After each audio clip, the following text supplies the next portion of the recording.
नमस्कार श्रोताओं, ये रेडियो जागो 90.4 एफएम है और मैं अभय शंकर गौड़। आज चर्चा करेंगे हम लोग बजट के ऊपर। क्या खोया क्या पाया।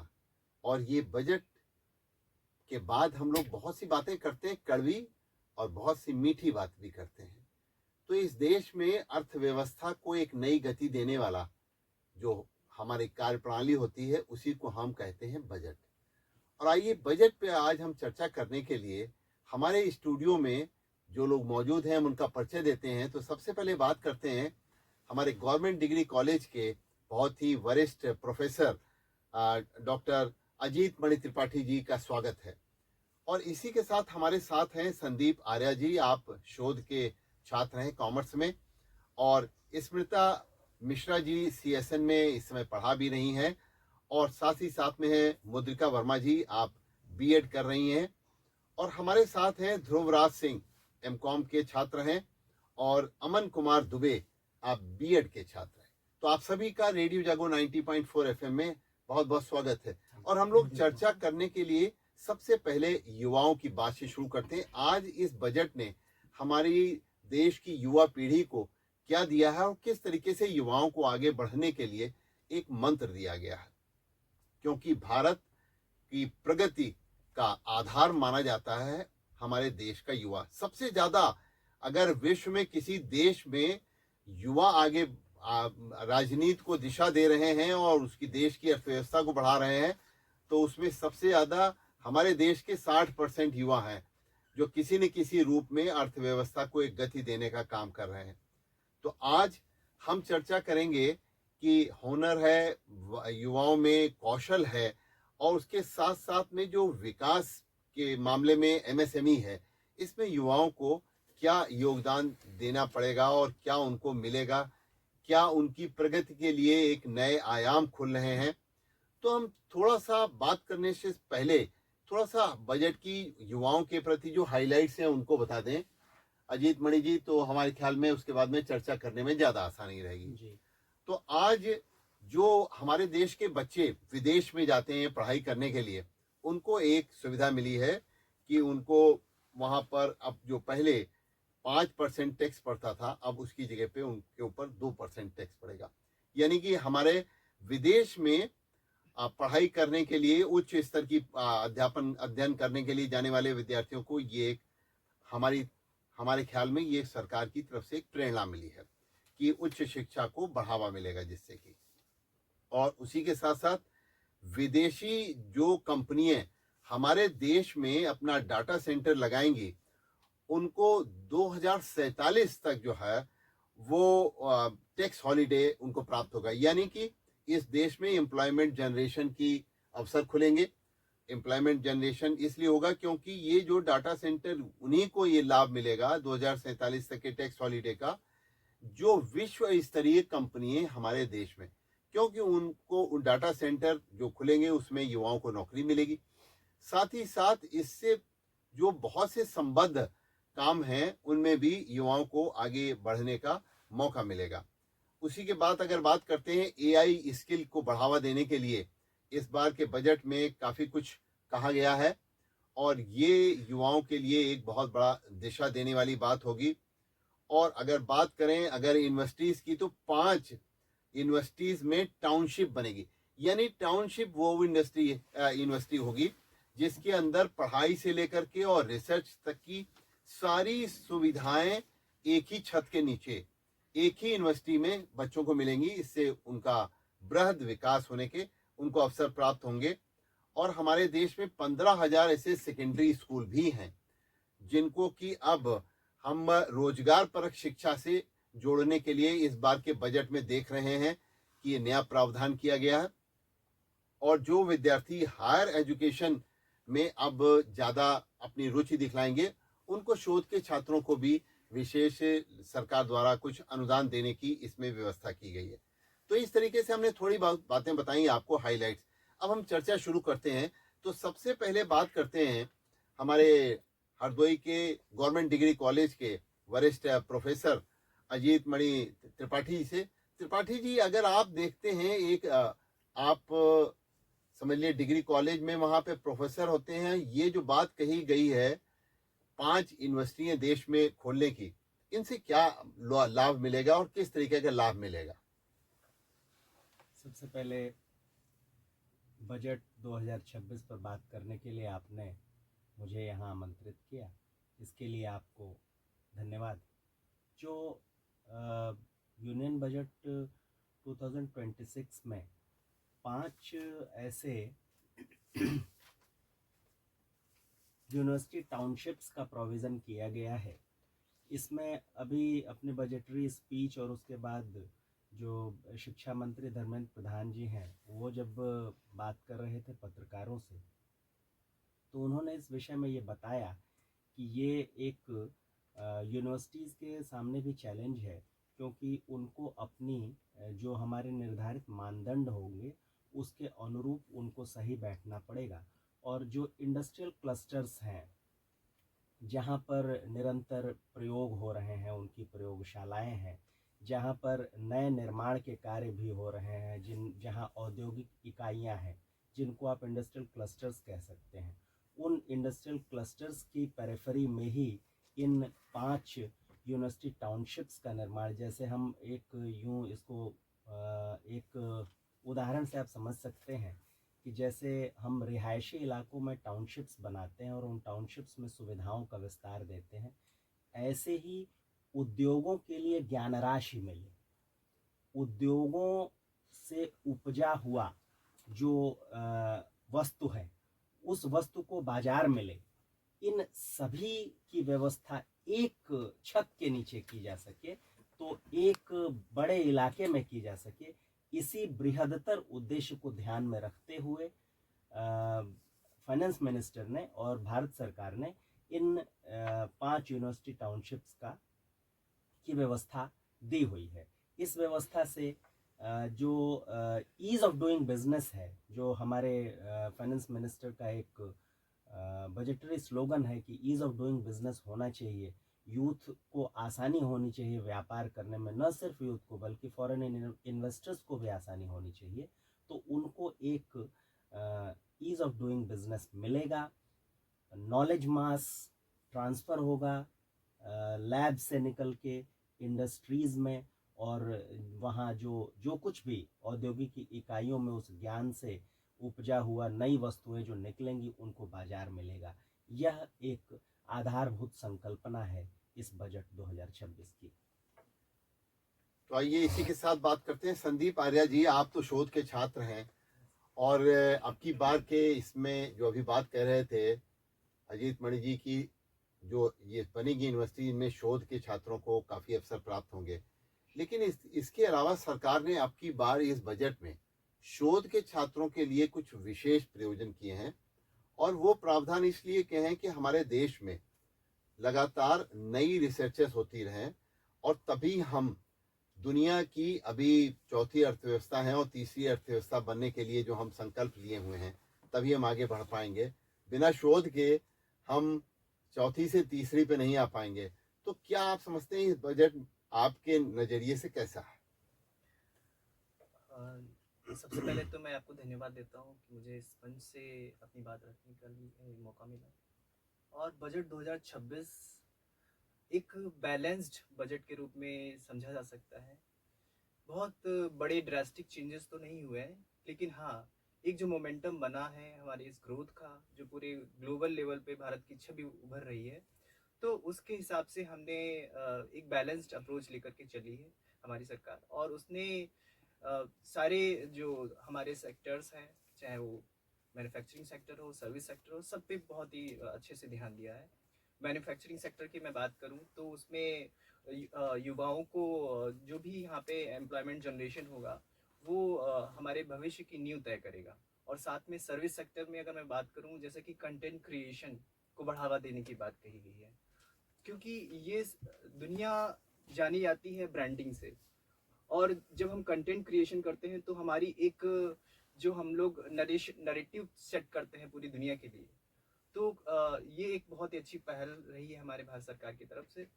तो जो भी यूनिवर्सिटीज़ में हम रिसर्च की अगर बात करें, तो उसके लिए जो एक इकोसिस्टम होना बहुत ज़रूरी है। चाइना हमसे बहुत ज़्यादा रिसर्चेस करता है हर साल, लेकिन हम अभी भी बहुत ज़्यादा पिछड़े हुए हैं रिसर्च के मामले में। हम लोग अगर रिसर्च कर रहे हैं तो अभी भी हम कट कॉपी पेस्ट के तरफ कर रहे हैं, लेकिन हमें रिसर्च को और ज़्यादा रिफाइंड और नए तरीके से करना है। और इसमें हम आर्टिफिशियल इंटेलिजेंस का सहारा ले सकते हैं, लेकिन हमें अपने दिमाग का इस्तेमाल भी करना है। हमें कैसी चीज़ों को बेहतर कर सकते हैं, तो एक इकोसिस्टम डेवलप करने के लिए सरकार इंफ्रास्ट्रक्चर को डेवलप कर रही है। और जो भी हमारा इकोसिस्टम है, चाहे युवाओं को फेलोशिप्स के माध्यम से उनको बढ़ावा देने की, तो ये एक बहुत ही अच्छी पहल रहेगी हमारे भारत सरकार की तरफ से। और इस तरह से हम जो भी हमारा सरकार का इंफ्रास्ट्रक्चर डेवलपमेंट का क्षेत्र है, उससे हम चाहे वो कैपेक्स एक्सपेंडिचर जो सरकार बढ़ा रही है, जिसमें हम कंटेनराइजेशन को आगे बढ़ा रहे हैं, और हमारा जो भी ट्रांसपोर्टेशनल इंफ्रास्ट्रक्चर बढ़ रहा है, उससे हमारा जो भी जो सप्लाई चेन होगी वो भी और बेटर होगी। तो इसलिए युवाओं को बहुत ज़्यादा अच्छा मौका मिलेगा अपनी कैपेबिलिटी को दिखाने का। स्मृता मिश्रा जी, ये बजट युवाओं का बजट कहला रहा है, क्योंकि इसमें बहुत सी बातें युवाओं के लिए करी गई हैं, खेल से लेकर के युवाओं की पढ़ाई तक, और खेलो इंडिया जो है उसको प्रमोट करने के लिए इसमें बात करी गई है। तो आप किस नज़रिए से देखती हैं कि युवा जो हैं वो आज पढ़ाई के क्षेत्र में उनको किस तरीके से आगे बढ़ने का ये बजट मौका देगा? जी sir, thank you so much sir for inviting me. Sir, जैसा कि ये वाला बजट है, इस बजट को युवाओं का बजट कहा जा सकता है। सर, युवा बेसिकली स्टार्टअप इंडिया की हम लोग बात करते हैं, तो स्टार्टअप इंडिया के साथ साथ अगर हम पिछले वर्षों में देखें तो हमारी सरकार ने बड़ा इस पे सरकार का योगदान रहा है।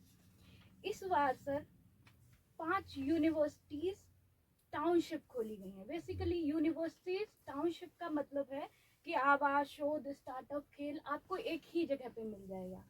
इससे क्या होगा, स्टार्टअप में जो स्टूडेंट्स जाना चाहते हैं, बेसिकली पिछली बार का जो नारा रहा था कि आप रोजगार दाता बने, तो आप बच्चे स्टार्टअप के लिए भी जा सकते हैं। साथ ही सर 15,000 सेकेंडरी और 500 कॉलेज में कंटेंट क्रिएटेड लैब की स्थापना की गई है, ये करने की बात कही गई है।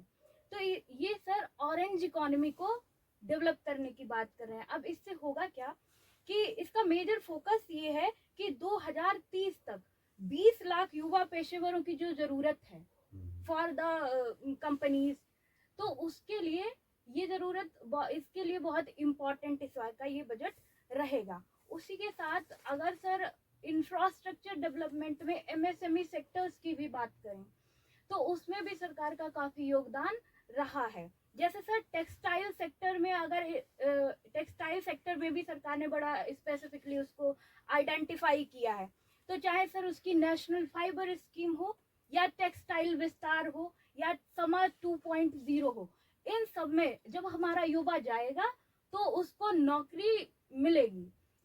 इसी के साथ सर एक और बहुत जो सर मैंने एनालिसिस किया है कि सस्टेनेबल डेवलपमेंट की सरकार बात करती है, तो इस बार एक बहुत स्पेसिफिकली इन्वायरमेंट के लिए भी उन्होंने प्रोग्राम उसको चलाया। जैसे sir carbon capture utilisation and storage scheme, इसको कहते हैं CCUS स्कीम। इसके लिए 2000 करोड़ का अलग से प्रावधान किया गया। इससे क्या होगा सर, 2070 तक नेट जीरो कार्बन के हम उद्देश्य को भी पूरा करवाएंगे।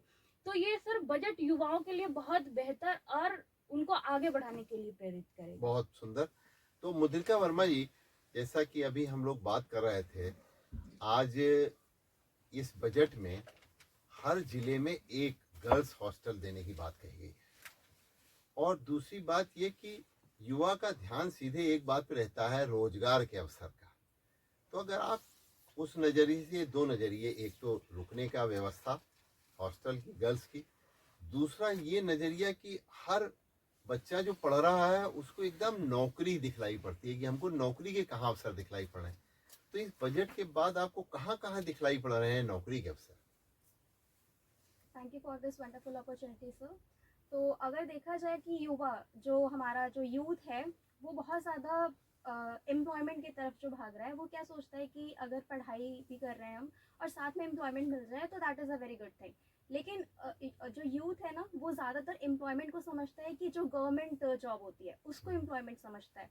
तो फ्रॉम माई पर्सपेक्टिव, जो एम्प्लॉयमेंट है वो किसी भी पर्सन को प्राइवेट जॉब करके भी मिल सकती है, और एज अ स्टूडेंट अगर स्टूडेंट कहीं से अर्न करना चाहता है, कहीं रहना चाहता है, तो एक छोटा सा एम्प्लॉयमेंट उसके लिए बहुत सक्सेसफुल होगा, भले वो प्राइवेट इंस्टीट्यूट से मिले उसको। और if we talk about the girls hostel, that is a very important need of a girl to stay at a very safe place. तो गवर्नमेंट मतलब इसके लिए इनिशिएटिव्स तो काफ़ी ले रही है, और हमारी जो गर्ल्स यूथ है उसको भी काफ़ी बढ़ावा मिल रहा है उनकी तरफ से। और जैसे कि जो गर्ल्स हॉस्टल है वो स्टेम, हम लोगों ने बात की कि STEM के अंदर जो गर्ल्स का जो एजुकेशन है उस टाइप के जो स्ट्रीम्स हैं उनमें उनको बेनिफिट मिलेगा गवर्नमेंट की तरफ से। तो आई होप कि this budget will be a great development for the youth. बहुत बढ़िया। ध्रुव कुमार सिंह, अब की बार के बजट में एक चीज आपने देखी, आप कॉमर्स पढ़ा रहे हैं और कॉमर्स वाले जो है उनका ध्यान एक ही तरफ रहता है कि क्या अकाउंटेंट की नौकरी मिलेगी हमको कि नहीं मिलेगी। नौकरी तो बहुत सी है, तो अब की बार अकाउंटेंट की जो है इसको बढ़ाने की विषय में बात कही गई है, क्योंकि गवर्नमेंट ने ज़्यादा इसको डिजिटलाइज किया है और आज की पढ़ाई भी डिजिटलाइज हो गई है। इनकम टैक्स के रिटर्न को फाइल करने के लिए अब अकाउंटेंट की इसलिए आवश्यकता है। अब यानी कि पहले CA से होता था, अब अकाउंटेंट भी कर लेगा, क्योंकि उसको सिंप्लीफाई किया उन्होंने। तो आप किस तरीके से देखते हैं कि अब की बार के इस बजट को एक युवा होने के नाते? Thank you, sir, first of all, for giving me the opportunity. Sir, इस बजट में कहीं ना कहीं हम जो हमारा कंसंट्रेशन हमेशा मार्क्स और डिग्री पे रहता था, तो उसको कहीं ना कहीं हम स्किल बेस्ड और युवाओं को एक रोजगार स्वावलंबी बनाने के लिए इस बजट में फोकस किया गया है। तो डिग्री से हटकर हम रियल दुनिया में आने का प्रयास कर रहे हैं, तो इस बजट को मैं इस नज़रिए से देखता हूँ। सर, जैसा कि हम सब युवा होने के कारण हमारे सबका एक सपना होता है कि कहीं ना कहीं हम अपना 10th या 12th करके ग्रेजुएशन करने के लिए हम कहीं बाहर जाएं। तो इस बजट में हम देख रहे हैं सर, सरकार ने 12 करोड़ के अनुमान में कुछ कैपिटल एक्सपेंडिचर पे खर्च करने का सोचा है। तो कहीं ना कहीं सरकार जो है एक लॉन्ग टर्म विजन लेके जा रही है। उसको पता है कि शॉर्ट टर्म प्रोजेक्ट्स नेसेसरी हैं, बट लॉन्ग टर्म विजन जब हम रखेंगे तो हमारा युवा भी बेटर होगा और देश भी आगे बढ़ेगा। जैसा कि जो हमारे NRI जो भी युवा हमारे बाहर से पढ़ना चाह रहे हैं, जो बाहर देशों में जाना चाह रहे हैं, तो सरकार ने उनके लिए भी टैक्स कम किया है। 5% जो कि लगता था, अब वो घट करके 3% पे आ गया है, 2% पे आ गया है, सॉरी सर। तो कहीं ना कहीं वो प्रमोट कर रहा है कि हमारा युवा जो है वो जाए और अपने जो नॉर्मल जो एक पढ़ाई थी उससे निकले और वो आगे बढ़े। इसी की दृश्य में देखें तो एनिमेशन, VFX और जो स्किल बेस्ड चीज़ें हैं उन पे ज़्यादा फोकस किया गया है, ताकि युवा जो है आज स्किल्स को सीखे, टेक्नोलॉजी को सीखे और अपने देश में ही नहीं दुनिया में एक कैपेबल बन सके। तो मेरे नज़र से ये बजट युवा के लिए बहुत ही सपोर्ट करता है और युवाओं को आगे बढ़ने की प्रेरणा दे रहा है। बहुत बढ़िया। तो अमन जी, अमन कुमार दुबे जी, ये जो अब की बार का बजट है इसमें आपने देखा कि खेलो इंडिया को भी प्रोत्साहित किया गया है, तो युवा खेल में अब अपना कैरियर भी बनाता है और उसको रोजगार के अवसर भी उसमें काफ़ी कुछ मिलते हैं, क्योंकि अब उन्होंने खेलो इंडिया का माध्यम से सरकार ने ये किया है कि हर खेल के लिए कोचेस की संख्या बढ़ेगी, और जब कोचेस की संख्या बढ़ेगी तो खेल में टैलेंट बढ़ेगा। तो किस नज़रिए से आप एक खिलाड़ी होने के नाते बताइए कि कैसे आप देखते हैं सरकार के इस बजट में जो खेल को प्रोत्साहित करने की बात की गई, वो आपको कैसी लगती है? बहुत बहुत धन्यवाद सर, आपका मुझे यहाँ पे इनवाइट करने के लिए और ये मंच प्रदान करने के लिए। सर, जो खेलो इंडिया है ये सरकार के द्वारा ये स्कीम चलाई गई कि जो भी बच्चे हैं जो यूनिवर्सिटीज़ लेवल पे हैं या फिर जो कॉलेज लेवल पे हैं वो इनमें पार्टिसिपेट करें और इसके माध्यम से वो अंतर्राष्ट्रीय मंचों तक पहुँचे। उनके अंदर जो प्रतिभाएं हैं, व्यक्ति के अंदर हम ऐसा कहते हैं कि सभी व्यक्तियों के अंदर कुछ न कुछ प्रतिभाएं होती हैं, तो वो प्रतिभाएं कैसे बाहर आएंगी। और जो आपने दूसरी बात की कि यहाँ पे कोचेस की संख्या बढ़ाने की बात की गई है उसमें, तो किसी भी व्यक्ति को यदि मेंटर मिलेगा, जब किसी भी व्यक्ति को पथ प्रदर्शक मिल जाता है तो वो अपने कार्य को बहुत तेज़ी से आगे बढ़ा सकता है, वह अपने लक्ष्य को प्राप्त करने में बहुत तेज़ी से आगे बढ़ता है। तो इसके लिए सरकार ने बहुत ही अच्छा कदम उठाया है कि जो खेलो इंडिया के माध्यम से उन्होंने मेंटर्स की संख्या बढ़ाने की बात की है कि कोचेस की संख्या बढ़ेंगी और उनके पथ प्रदर्शक की संख्या बढ़ेगी। तो ये बहुत ही अच्छा रिफॉर्म है बजट आने वाले बजट के लिए। और बाकी सर शिक्षा में देखा जाए तो इस बार 1,39,000 करोड़ के लगभग जो बजट रखा गया है, जो कि पिछली बार 1,28,000 करोड़ के आसपास था। तो इस बार बजट बढ़ाया गया है शिक्षा के लिए। और इसमें जो गर्ल्स हॉस्टल की बात की गई है उसमें मेन रीज़न ये है कि हम अपनी लड़कियों को या फिर अपनी बहनों को बाहर भेजने से एक जो अभिभावक का डर होता है कि हम बाहर भेजेंगे तो वो कैसे रह पाएंगी वहाँ पे, तो एक सुविधा उन्हें प्राप्त होगी वहाँ पे रहने के लिए कि वो कैसे रहेंगी। एक जो भ्रम है या फिर एक जो डर है वो मन से हटेगा। तो सरकार का ये बहुत ही अच्छा कदम है। और शिक्षा क्षेत्र से मैं बीएड कर रहा हूँ, इस वजह से मैं ये कहना चाहूँगा कि अभी जो बजट आया है इसमें कोठारी कमीशन जो आई थी उसने रिकमेंड किया था कि जीडीपी का 6% शिक्षा पे खर्च होना चाहिए। तो अब मुझे लगता है कि अब धीरे धीरे हम उसकी ओर अग्रसर हो रहे हैं, जो कि 2023 या 24 से जो हम बजट को शिक्षा के क्षेत्र में बढ़ते हुए देख रहे हैं, तो धीरे धीरे हम उसको भी प्राप्त कर लेंगे आने वाले समय में। बहुत बहुत धन्यवाद सर। तो देखिए, आप सभी युवाओं ने कुल मिलाकर के इस बार के बजट को ये कहा कि ये विकास के ऊपर अग्रसर है ये।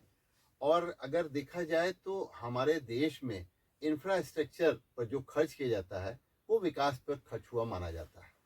तो इस देश में अब की बार जो बजट है इसमें लगभग 15 लाख करोड़ रुपए जो है इंफ्रास्ट्रक्चर पर खर्च किया जाने का प्रावधान जो दिया गया है, हमारे ख्याल में इससे प्रगति काफ़ी होगी और सभी जगह होगी प्रगति।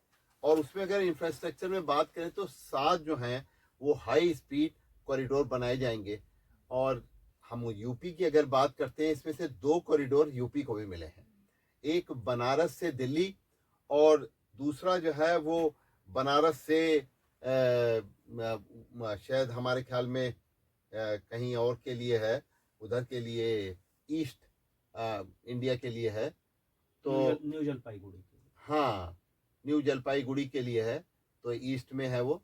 तो 2 कॉरिडोर बनने से काफ़ी विकास की संभावनाएं बनेगी। और एक कॉरिडोर तो हो सकता है कि वो हरदोई के आसपास से भी उसके निकलने से काफ़ी लाभ हो। तो इंफ्रास्ट्रक्चर डेवलपमेंट पे सरकार ने अब की बार काफ़ी ध्यान दिया है। और अब की बार गुरुजी इनकम टैक्स स्लैब में कोई बदलाव नहीं हुआ। जी। तो आप जितने भी इस तरीके के लोग हैं जो कि वेतनभोगी हैं, तो उनको हमारे ख्याल में उम्मीद पहले से लगी होगी। तो अगर इनकम टैक्स स्लैब में बदलाव नहीं हुआ तो आप कितना मायूस हुए हैं? देखिए, इनकम टैक्स के स्लैब में गवर्नमेंट ने अभी कुछ ही दिनों पहले बदलाव किया था, जिसमें उन्होंने 12 लाख रुपए तक की आय सीमा के जितने भी लोग थे उनको आयकर से एग्जम्प्ट रखा हुआ था। तो ये एक संतोषजनक पहल सरकार की तरफ से थी। और उसके बाद से जब ये पहली फरवरी को ये ऐतिहासिक बजट प्रस्तुत किया गया है, ड्यूरेशन शॉर्ट है, तो इस नाते कहीं कोई मायूसी जैसा भाव नहीं है।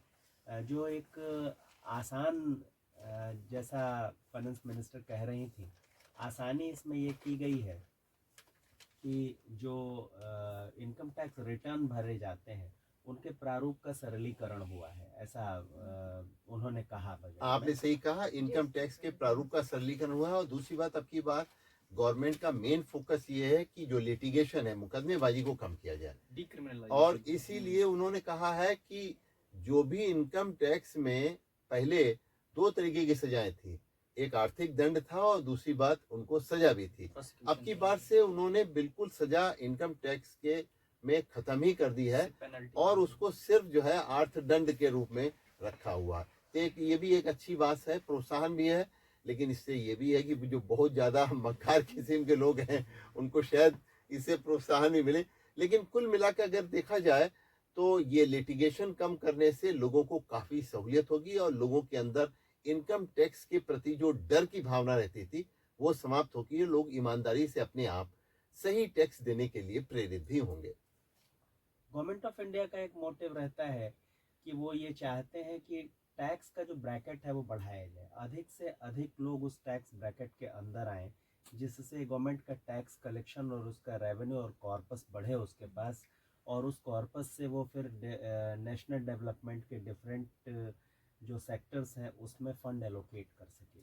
तो आज ज़रूरत इस बात की है कि जो असंगठित क्षेत्र हैं उनमें भी बहुत सारे ऐसे लोग हैं जो आयकर की सीमा में आने चाहिए, जिनकी आय यूँ कह लें कि वो बहुत डिफाइंड नहीं है, लेकिन वो उस आयकर की सीमा में आने योग्य है। आवश्यकता इस बात की है कि वॉलंटरीली या फिर अपने गवर्नमेंट अपने मैकेनिज्म के माध्यम से यह प्रयास करे कि अधिक से अधिक लोग टैक्स ब्रैकेट के अंदर आए, क्योंकि यदि इस इतने बड़े देश में जहाँ की 1.5 अरब की आबादी हमारे साथ है, और इसमें यदि हम कुछ निर्धारित लोगों से टैक्स लेकर और उस टैक्स के बल पर जो कॉर्पस जनरेट हो रहा है उसके आधार पर इतनी बड़ी आबादी की सुविधाओं का भरण पोषण नहीं कर सकते हम, इस नाते इस बात की ज़रूरत है कि हम उस ब्रैकेट को बढ़ाएं, और जनरल सिटीज़न कॉमन मैन को भी ये ध्यान रखना चाहिए कि यदि उसकी इनकम टैक्सेबल लिमिट में है तो फिर उसको टैक्स पे कर देना चाहिए। तो आज का युवा आगे बढ़ा रहे हैं। आप सभी लोग रेडियो जागो 90.4 एफएम स्टूडियो में बजट चर्चा में हमारे साथ आए। मैं अभय शंकर गौड़ आप सभी को बहुत बहुत धन्यवाद देता हूँ।